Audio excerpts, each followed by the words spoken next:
নমস্কার বন্ধুরা, আশা করি ভালো আছেন, সুস্থ আছেন। বাছাই করা গল্পগাথা বা সঙ্গীতা অডিও বুক চ্যানেলে আরও একবার স্বাগত জানাই। আজ আপনাদের পড়ে শোনাব শিবরাম চক্রবর্তীর লেখা ধারেও কাটে ভারেও কাটে। ফ্যাসাদ আর কিছু না। 1 কড়ি ঘোষ ধার দিয়েছিলেন 500 টাকা 1.5 কড়ি ঘোষালকে। গুনে গেঁথে মবলক 500 নগদ। 1.5 কড়ি আশ্বাস দিয়েছিলেন, সুদের জন্য ভাববেন না 1 কড়ি বাবু, আপনি ঠিকই পেয়ে যাবেন মাসকে মাস, তার কোনো বার্তাই হবে না। ধার নিলেই সুদ দিতে হয় ও আমার জানা আছে মশাই। রোগ হলেই ওষুধ আর ঋণ হলেই সুদ, ইচ্ছে না থাকলেও টানতে হবে, উপায় কি? 1 কড়ি এক গাল হেসেছিলেন। হাসবেন না কেন? ওষুধ কখনো সখনো তেতো হলেও সুদ তো কখনোই তেতো নয়। এক গাল হাসবার পর একটা কথা তিনি বলতে গেছিলেন, তা যা বলেছেন 1.5 কড়ি বাবু, সুদ তো দেবেনই, নিয়মিতই দেবেন, কিন্তু ওই সঙ্গে কিছু কিছু করে আসলটাও। বিলক্ষণ! ঠিক যেটি আশঙ্কা করেছেন। বাধা দিয়ে বলেছেন 1.5 কড়ি, ওই হাঙ্গাম যা কিছু তা আসলেই যত গোল মশাই। কত জোড়া জুতোরই শোল ক্ষয়ে যায় হেঁটে হেঁটে। আসল আদায় করতে দস্তুর মতো শোল ফোর্স দরকার 1 কড়ি বাবু। ঈষৎ হাস্য দিয়েই 1.5 কড়ি আসল কথাটার উপসংহার উজ্জ্ব রাখতে চান। জবাব শুনে মুখ শুকিয়ে যায় 1 কড়ি বাবুর। এক পলকের মধ্যে তিনি সারা অন্তঃকরণ হাতড়ে ফেলেন, আপাদমস্তক অন্তরে বাহিরে পই পই করে খোঁজেন, কিন্তু না তাঁর আত্মায় না তাঁর আত্মীয়ে কোথাও এক করার শক্তির সন্ধান তাঁর মিলে না। শোল ফোর্সের কথাটায় ভারী তিনি বিমর্ষ হয়ে যান। 1.5 কড়ি অভয় দেন, না না, ঘাবড়াবেন না, আমি না মারা গেলে টাকা আপনার মরবে না। আর আমি কি সহজে মারা যাব আপনি সন্দেহ করেন? কেন, লাইফ ইন্স্যুরেন্স করিনি তো, এখনো করিনি। তবে তবে মরবো কেন? না না, সে ভয় নেই আপনার। কাপুরুষের মতো আমি মরবো না। মরতে হলে বীরের মতোই অনেককে মেরে তবেই আমি মারা যাব। ভয় পাবেন না আপনি। 1 কড়ি আরও কতখানি ভরসা পান 1 কড়িই জানেন। দেখুন 1 কড়ি বাবু, কন্যা আর অর্থ সম্প্রদান করার পর আর ভাবতে নেই। তখন সে যার হাতে গেল তার জিনিস, তারপর শুধু তত্ত্ব নেবেন খালি, আদতে বেঁচে আছে কিনা আসলে, তাহলেই হলো। আজকের দিনে মারা না যাওয়াটাই কি যথেষ্ট নয় মশাই? নিজের ঘরে পুনরায় তাদের ফিরে পাওয়ার প্রত্যাশা কদাচই করবেন, কি বলেন? আর এক দফা দে তো হাসি 1.5 কড়ির। চূড়ান্ত একটা রসিকতা আন্দাজ করে 1 কড়িও উচ্চহাস্যে যোগ দিতে সচেষ্ট হন, কিন্তু ভালো করে পেরে ওঠেন না।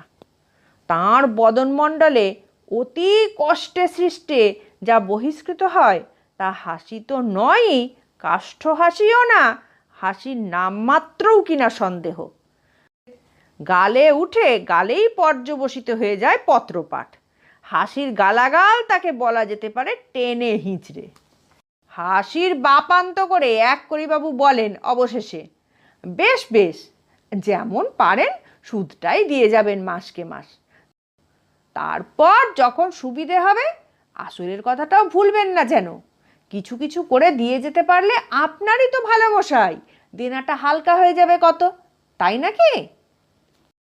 আরে মশাই, পাতলা হলো কি দেনার নামই গেল পাল্টে।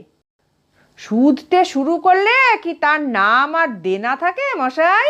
তখন তো তার নাম হচ্ছে নেনা। বিলক্ষণ! আর এক প্রস্থ হাসি প্রকাশ পায় তাঁর মুখে। 1 কড়ির ইচ্ছে করে টাকা 500 কেড়ে নিয়ে হ্যান্ডনোটটা ছিঁড়ে ফেলেন তক্ষুনি, এবং নিজের হাতের 82 শিকের একটা নোটিশ ইহাকে কদাপি ধার দেওয়া কর্তব্য নয়, কিংবা এ ধার দিয়ে যাতায়াতই মারাত্মক, এই জাতীয় একটা ঘোষণা দেড়কড়ির অবারিত গণ্ডদেশে সশব্দে ছেঁটে দেন সেই দণ্ডে। বিজাতীয় রাগে এই রকমই প্রচণ্ড একটা প্রেরণা হতে থাকে তার। প্রথম কয়েক কিস্তি সুদ রীতিমতোই দিয়ে যান দেড়কড়ি, যথা নিয়মেই দেন, কিন্তু তারপরেই তাঁর চালচলন অনেকটা দাবা বোড়ের ধরন ধরে।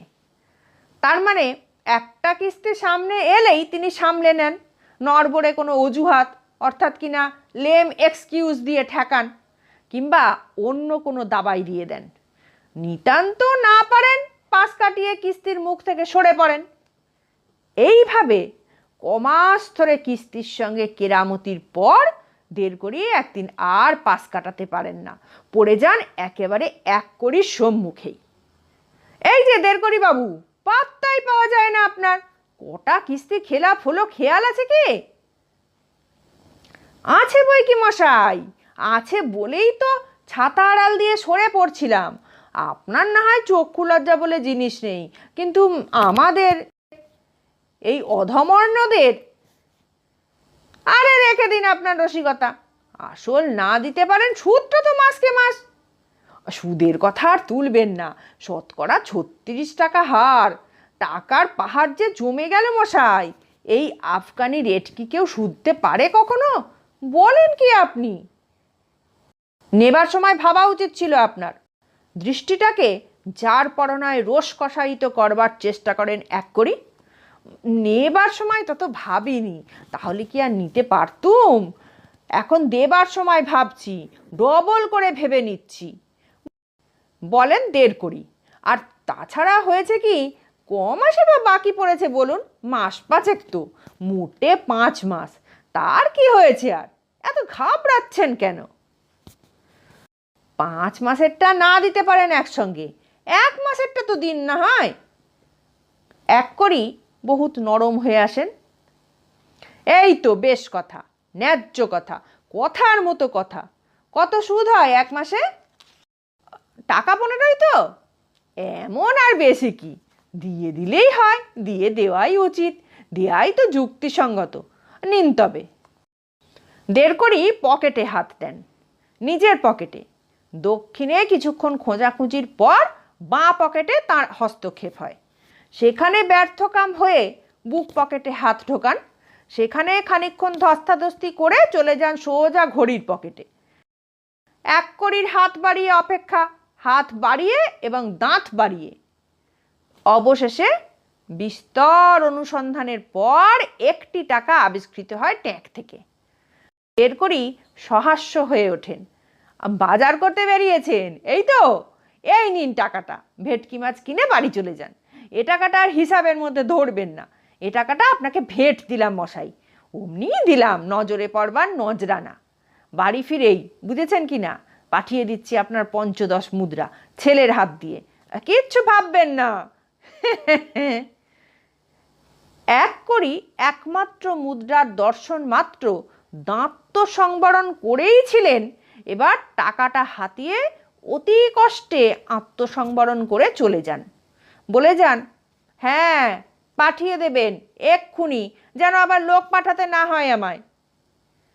তারপর সেই যে দেড়কড়ি পৃষ্ঠ প্রদর্শন করেছেন, আর দেখাই নেই তাঁর। লোক পাঠিয়ে, বালক পাঠিয়ে, নিতান্ত না বালক নিজেকে পাঠিয়ে নাজেহাল হয়ে পড়লেন এককড়ি। এধারে তাঁর পাওনা সুদ জমে জমে ধারের আসলের সঙ্গে এক হয়ে পেল্লায় এক পুঁজি হয়ে উঠল, 1000 টাকার কাছাকাছি প্রায়। হাত না ঝেড়েই পর্বত করে তুলল দেড়কড়ি। এদিকে দেড়কড়ি কবিজন সুলভ উত্তরীয় নিলেন। শীতকালেও ছাতা মাথায় রাস্তায় বেরোন, এমনকি দাড়ি গোঁফ রাখবেন কিনা ভাবতে শুরু করেছেন। এর বেশি আর কি করতে পারেন তিনি? তবু চাদরে ছাতায় না কুলোলে ঝাঁকামুটের অন্তরাল নিয়েছেন। এককড়ি এ ফুটপাতে এলে উনি নিঃশব্দে ও ফুটপাতে চলে গেছেন। ট্রামের এক গাড়িতে টিকি দেখলে ঝাঁ করে গাড়ি বদলে ফেলেছেন। অবশেষে তাগাদায় অতিষ্ঠ হয়ে একান্ত বাড়াবাড়ি দেখে বাড়িটাও বদলে ফেললেন। এর বেশি আর কতটা দাবি করা চলে তার কাছে? এক কড়িরই না হয় নেই, কিন্তু তাঁর তো চোখের চামড়া বলে যৎ সামান্য কিছু আছে। তবু তিনি তো যৎপরণাস্তি করলেন, আর কি করবেন? তারপরে তার বহুদিন বাদে এক কড়ি একা 1.5 কড়িকে আবার পাকড়াও করলেন। পেল্লায় এক অদ্ভুত রকমে, প্রায় চূড়ামণি যোগ আর কি। 1 কড়ি নামছেন ট্রাম থেকে, আর 1.5 কড়ি উঠছেন সেই ট্রামেই। 1 কড়ির নামতে দ্বিধা হলো, স্বভাবতই নামতে নামতে তিনি আর নামলেন না, অকস্মাৎ থামতে হলো তাঁকে। আর 1.5 কড়ি ভাবলেন তিনি উঠবেন কি না। উঠবার কি বেশি তাড়া আছে, বিশেষ করে এই গাড়িতেই? এবংবিধ অনিবার্য প্রশ্ন জাগলো তার মনে অকস্মাৎ। তেমন কিছু জরুরি তার বোধ হলো না, উঠবার উৎসাহও দেখা গেল না বিশেষ। তিনি আত্মসম্বরণ করে নিলেন। অগত্যা 1 কড়িকেই নামতে হলো, এবং হঠাৎ কি একটা দারুণ প্রয়োজন মনে পড়ে যাওয়ায় 1.5 কড়ি উঠে পড়লেন সেই ট্রামেই। 1 কড়িকেও উঠতে হলো ফের, অনিবার্যভাবেই, প্রায় সঙ্গে সঙ্গে। তারপর কিছুক্ষণ ধরে 1 কড়ি নামেন আর 1.5 কড়ি ওঠেন, এবং 1 কড়ি ওঠেন আর 1.5 কড়ি নামেন। অবশেষে গাড়ি শুদ্ধ যাত্রী, মাই কন্ডাক্টর সবাই মিলে ধরাধরি করে ওদের দুজনকেই একসঙ্গে নামিয়ে দিয়ে গেল রাস্তায়। চোখ পাকিয়ে আর কতক্ষণ থাকা যায়? 1 কড়িকেই কথা বলতে হয়। শেষটা কি আদালতেই যেতে হবে, এই চান? আদালত? মজ্জমান ব্যক্তি কুটোর বদলে হঠাৎ গাধাবট পেয়ে গেলে যেমন খুশি হয়, তেমনই বিকশিত হয়ে ওঠেন 1.5 কড়ি। ঠিক বলেছেন মশাই, আমিও কদিন থেকে ওই কথাটাই ভাবছিলাম। আদালত ছাড়া আর গতি নেই আমাদের। হ্যাঁ, বোধহয় ভুল করলাম জানিয়ে। ইনসলভেন্সি নেবার মতলব ফেঁদেছেন বুঝি? 1 কড়ি আশঙ্কান্বিত। 1000 টাকার জন্য দেউলে হব? কি যে বলেন আপনি! এক গাল হাসি 1.5 কড়ির। হ্যাঁ, লাখ কি 1.5 লাখ মারতে পারলে আমাদের পাড়ার বক্কেশ্বর বাবুর মতো সেরকম কিছু লক্ষ্যভেদ করতে পারলে তাহলে। হ্যাঁ, একটা কথা ছিল বটে, মানা তো তাহলে। 1 কড়ি আশ্বস্ত হন যৎকিঞ্চিৎ। তেমন কোনো দুরভিসন্ধি নেই তো তাহলে? জানেন ঠিক। রাম, আপনি নির্ঘাত নালিশ রুজু করতে পারেন, কালই করে দিন না। বলেন 1.5 কড়ি, আদালতেই আমার সুবিধা। ইনস্টলমেন্ট পাবেন ভেবেছেন? পুরো টাকাটার ডিক্রি নেব মশাই, সুদে আসলে পুরো 1000 টাকাই আদায় করব একসঙ্গে, তবে ছাড়বো আমি। আপনি বড্ড ভুগিয়েছেন আমায়। এই প্রথম বহুদিন পরে 1.5 কড়ি চলে যান 1 কড়ির পাশ কাটিয়ে, ছাতার আড়াল না দিয়ে এবং ছুতো না করে, অসংকোচে এবং অকুত ভয়ে, বিনা তীর বেগে এবং বীর দর্পে। তারপর আদালতেই দেখা হলো দুজনের। 1 কড়ি মরিয়া হয়েই এসেছেন, কিস্তির করার কিছুতেই তিনি রাজি হবেন না। হাকিমের কাছে সেই রকমই তাঁর আর্জি। কিস্তি দিয়েই মাসের পর মাস ফের কুস্তি করবে কে? কড়াই গন্ডায় পুরো পাওনাটি একসঙ্গে তাঁর বুঝে পাওয়া চাই। একেবারে তিনি নাছোড় বান্দা। এর জন্য যতটা কড়া হতে হয়, যতখানি কড়াকড়ি করতে হয় এবং যত দূর লড়তে হয়, তিনি প্রস্তুত। দেখা গেল 1.5 কড়িও এ বিষয়ে একমত। হুবহুব কিস্তির করারে তিনিও ভীষণ গড়রাজি, দস্তুর মতোই নারাজ। হাকিমের বরাবর স্পষ্টই তিনি জানিয়ে দিলেন, সহজ কিস্তির আবেদন আমার একেবারেই নয় হুজুর। তাঁর সাফ কবুল। তাহলে কি একসঙ্গেই দিতে চান টাকাটা? হাকিমের জিজ্ঞাসা। 1 কড়ির পুলকিত প্রতীক্ষা। আগে টাকা পরিশোধ আমার দ্বারা হবার নয়, আপনি ধরে বেঁধে জেলেই পাঠিয়ে দিন আমায়, এই আমার বিনীত অনুরোধ হুজুর।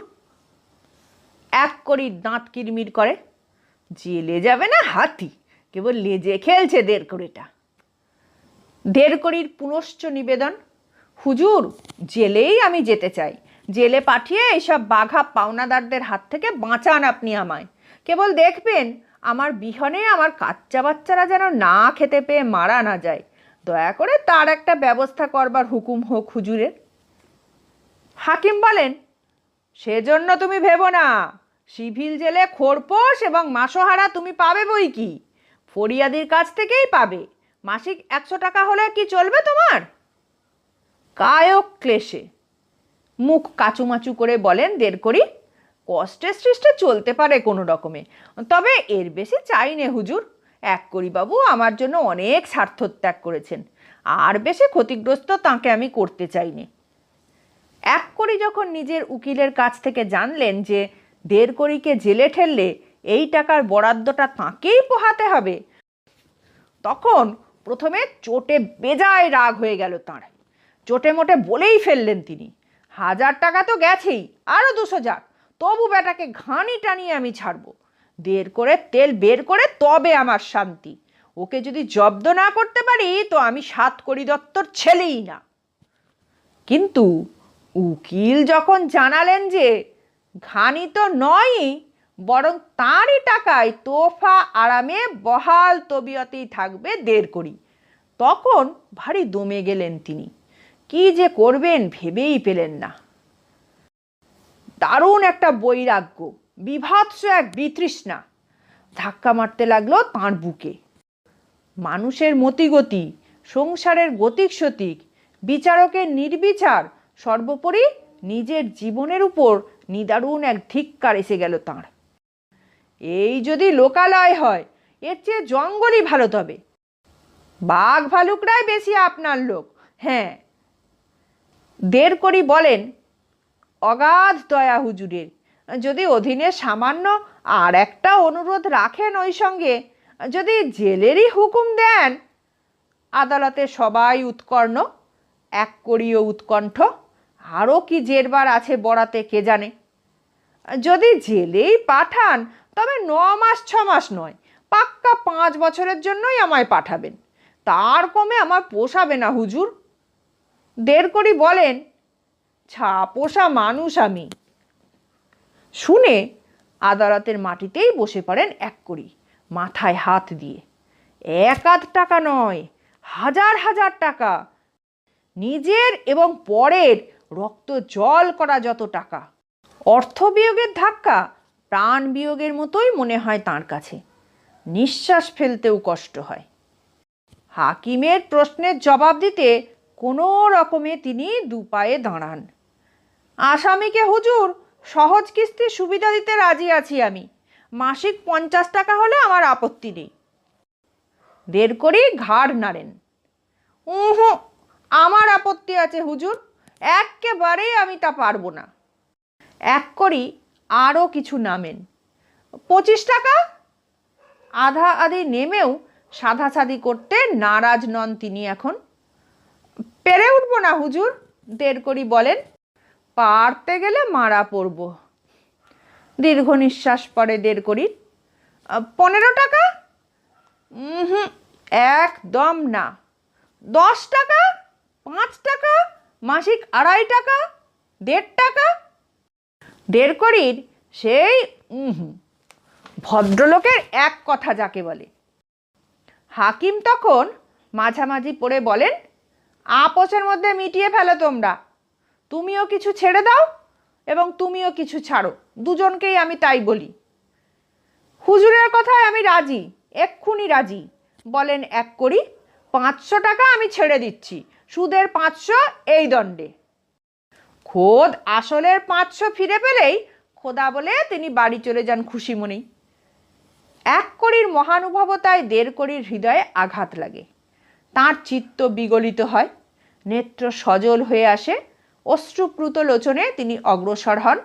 আদালতের মধ্যেই জড়িয়ে ধরেন কড়িকে, ভগ্ন কণ্ঠে বলেন, কড়ি বাবু, আপনি এত উদার, এতই মহৎ, আপনি সত্যিই আপনি ছেড়ে দিলেন, অর্ধেকই ছেড়ে দিলেন।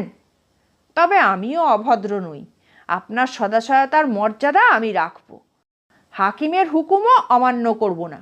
আমিও বাকি অর্ধেক ছেড়ে দিলাম। আমিও পিছু পা নই, আমিও ছেড়ে দিলাম আসলের 500। তারপরে ওরা দুজনেই জড়াজড়ি করে গড়াগড়ি যেতে লাগলেন সেই আদালতেই। শেষ হলো আজকের গল্প। গল্প ও গল্প পাঠ কেমন লাগলো কমেন্টের মাধ্যমে অবশ্যই জানাবেন। ভালো লাগলে লাইক ও শেয়ার করবেন প্লিজ। আর চ্যানেলটিকে সাবস্ক্রাইব করে আমাদের পাশে থাকবেন। সবাই ভালো থাকবেন, সুস্থ থাকবেন, আনন্দে থাকবেন। নমস্কার।